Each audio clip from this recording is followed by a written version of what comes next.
एक गांव में पूजा नाम की एक लड़की रहती थी। उसकी शादी अर्जुन नाम के लड़के से तय हो जाती है और वो अपनी सहेली को मिठाई देने उसके घर जा रही होती है और उसे वापस आते हुए रात हो जाती है। तभी डरावनी डरावनी आवाजें आने लगती हैं। फिर वो भागकर अपने घर पहुंचती है। उसकी आंखें लाल होती हैं और उसके बाल भी लंबे हो जाते हैं। पूजा किसी को कुछ नहीं कहती और किसी से बात करे बिना खाने बैठ जाती है और आज बिना रुके खाना खाती ही जाती है। अरे आज कितनी भूख लगी है तुम्हें? अरे भगवान, क्यों मेरी बेटी के खाने को नजर लगा रही हो? खुद को देखो, खा खा कर पहलवान हो गई हो। कोई दंगल लड़ना है क्या तुमने?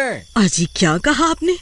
चुप रहिए। ना नहीं, कुछ नहीं, मैं तो चुप ही हूँ। जब से शादी हुई है गुस्सा क्यों करती हो? मैंने तो भगवान ही कहा था, गलती से पहलवान निकल गया मुंह से।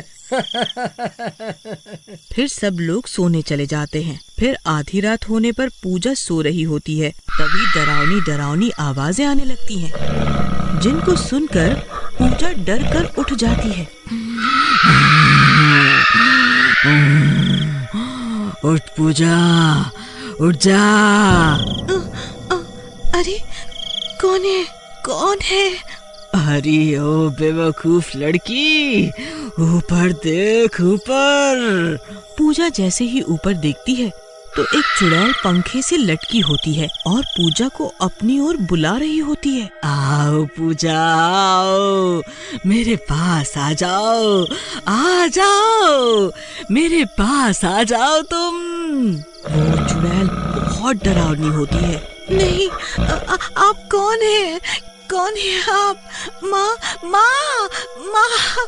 पूजा के चिल्लाने से उसके माँ और पिताजी उसके कमरे में आते हैं। क्या हुआ बेटी, तुम इतना डर क्यों रही हो? माँ, वो देखो, ऊपर पंखे से कोई चुड़ैल लटकी हुई है। कहाँ? फिर जैसे ही कमला ऊपर की ओर देखती है उसे कुछ भी नजर नहीं आता। बेटी, ऊपर तो कुछ भी नहीं है। जरूर तुमने कोई डरावना सपना देखा होगा। सो जाओ, कुछ नहीं होगा। पूजा ऊपर देखती है तो वो चुड़ैल पंखे से लटकी होती है। नहीं बाबा, वो देखिए, वहाँ है चुड़ैल। आप कहीं मत जाओ, मेरे साथ ही सो जाओ। ठीक है, पता नहीं आज तुम्हें क्या हुआ। तुम तो बहुत बहादुर हो और आज पता नहीं कैसी बातें कर रही हो। कमला, तुम पूजा के ही साथ सो जाओ। फिर कमला पूजा के साथ ही सो जाती है और पूजा लेटे लेटे डरते हुए ऊपर की ओर देखती है तो वो चुड़ैल उसे देखती रहती है, पर वो उसकी माँ को नहीं दिखाई देती। फिर अगली सुबह जैसे ही पूजा उठती है, ए लड़की, अब उठ जा, मुझे बहुत भूख लगी है। पूजा चौंक कर उठ जाती है। मुझे छोड़ दो, तुम्हें क्या चाहिए? छोड़ दो? इतनी मुश्किल से तो तुम मिली है, मुझे तेरा शरीर चाहिए।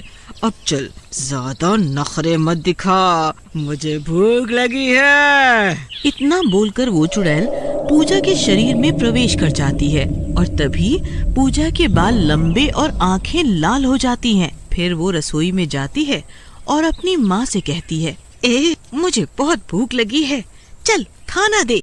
हाँ? कमला हैरान होती है लेकिन कुछ कहती नहीं और पूजा को खाना दे देती है। पूजा बुरी तरह से मुंह में भर भर कर जल्दी जल्दी खाना खाने लगती है। बुढ़िया, ये क्या फालतू का खाना है? मुझे मुर्गा बना के दे। ये घास फूस तू ही खा। जा, लेके आ मुर्गा और साथ में खून भी लेकर आइयो, नहीं तो तुझे कच्चा खा जाऊंगी। इतने में सुरेश अर्जुन के साथ वहाँ आ जाता है। अरे मर गई रे, अजी देखिए इसकी हिम्मत। इतने में पूजा कमला के बाल पकड़ लेती है। ए बुढ़िया, समझ में नहीं आता, लेकिन अर्जुन समझ जाता है कि कुछ गड़बड़ है। ठीक है, तुम शांत हो जाओ, तुम तो बहुत ही अच्छी हो। मुझे बताओ क्या चाहिए तुम्हें? फिर पूजा कमला को छोड़ देती है। तू कुछ समझदार लगता है मुझे, और बहुत चिकना भी है। मुझसे शादी करेगा? हाँ, क्यों नहीं। तुम मुझे पहले से ही बहुत पसंद हो, पर तुम्हें भी मेरी बात माननी होगी। ठीक है, पर मुझे भूख लगी है, पहले मुझे मुर्गा खिला दे, मुर्गा। ठीक है, जाओ तैयार हो जाओ और चलो मेरे साथ। फिर पूजा तैयार होने चली जाती है और अपने कमरे में जाकर अपने लंबे बाल संवारने लगती है। पापा जी, मुझे लगता है पूजा पे किसी चुड़ैल ने कब्जा कर लिया है और अब पूजा का शरीर उस चुड़ैल के वश में है। हमें इसे बहला फुसला कर ले जाना होगा। मैं जानता हूँ ऐसी जगह जहाँ अच्छे अच्छे भूत उतारे जाते हैं, बस आप हाँ करो। अरे ये क्या कह रहे हो, ऐसा कैसे हो सकता है? अरे नहीं, ऐसा नहीं हो सकता। नास पीटी चुड़ैल, तेरा बेड़ा गर्क हो जाए। तुझे मेरी बेटी ही मिली थी क्या? हे भगवान, ये कैसे हुआ सब पता चल जाएगा, अब चलो। फिर सब लोग पूजा को तांगे पर बैठा कर ले जाते हैं। अरे राजा जी, मुर्गा कब खिलाओगे? मुर्गा, मुझे नहीं जाना तुम्हारे साथ, तुम भी झूठे हो। हाँ, मुर्गा खाने ही जा रहे हैं। फिर वो एक खाने की दुकान पर रुकते हैं और उसे मुर्गा लेकर देते हैं। वो खा लेती है। मजा आ गया, ये तो बहुत स्वादिष्ट है, इसमें तो बहुत स्वाद है। चल अब खून भी ला दे, खून भी ला दे। हाँ। खून तो अभी खत्म हो गया है, बाद में पिला दूंगा। मुझे गुस्सा मत दिला। फिर वो अर्जुन को हवा में उठा लेती है।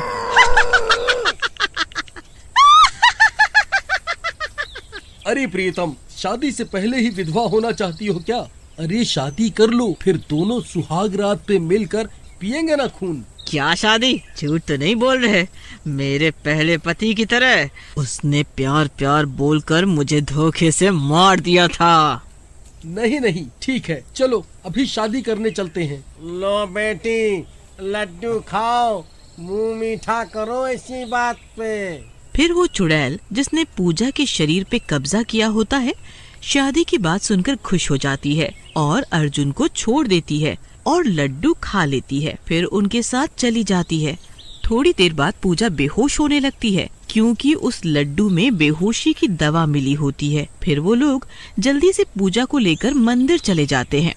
कई लोगों पर भूतों ने कब्जा किया होता है और भगवान से सजा मिले होने की वजह से सब तड़प रहे होते हैं। उनमें से एक भूत खुद पर ही भारी भारी पत्थर रख रहा होता है और कोई भारी जंजीरों से बंधे होते हैं और तड़प रहे होते हैं।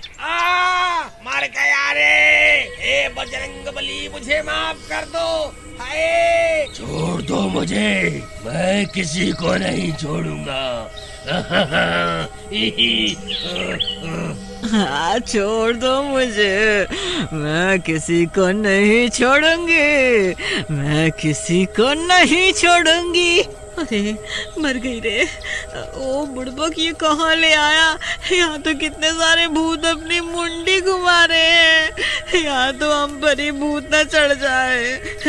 मुझे बहुत डर लग रहा है बेटा, मुझे बहुत डर लग रहा है। कुछ नहीं होगा माँ, यहाँ भूत चढ़ते नहीं, बड़े बड़े भूत उतरते हैं। फिर वो लोग पूजा के हाथ और पैर बांध देते हैं। तभी पूजा को होश आ जाता है। ये मुझे कहाँ ले आया धोखेबाज। तभी कमला पंडित जी को बुला लाती है। पंडित जी आते हैं और पूजा के माथे पर हनुमान जी का सिंदूर लगाते हैं। बोल, कौन है तू? छोड़ दे इस लड़की का शरीर। नहीं, ये क्या कर रहा है पंडित? एक बार मेरे हाथ खोल दे, फिर बताती हूँ तुझे। तुम भगवान के मंदिर में आई हो, यहाँ सबके साथ इंसाफ होता है। अब मैं अपने पति से बदला जरूर लूंगी, तभी मेरी आत्मा को शांति मिलेगी। तुम पूजा के शरीर को छोड़ दो, हम सब मिलकर तुम्हारे पति को सजा जरूर दिलाएंगे। अरे मर गई रे, मर गई है भगवान, मेरे पति को जरूर सजा दिलाना। मुझे मुक्ति दो, मुझे मुक्ति दो। उसे मुक्ति मिल जाती है और वो पूजा का शरीर छोड़कर चली जाती है।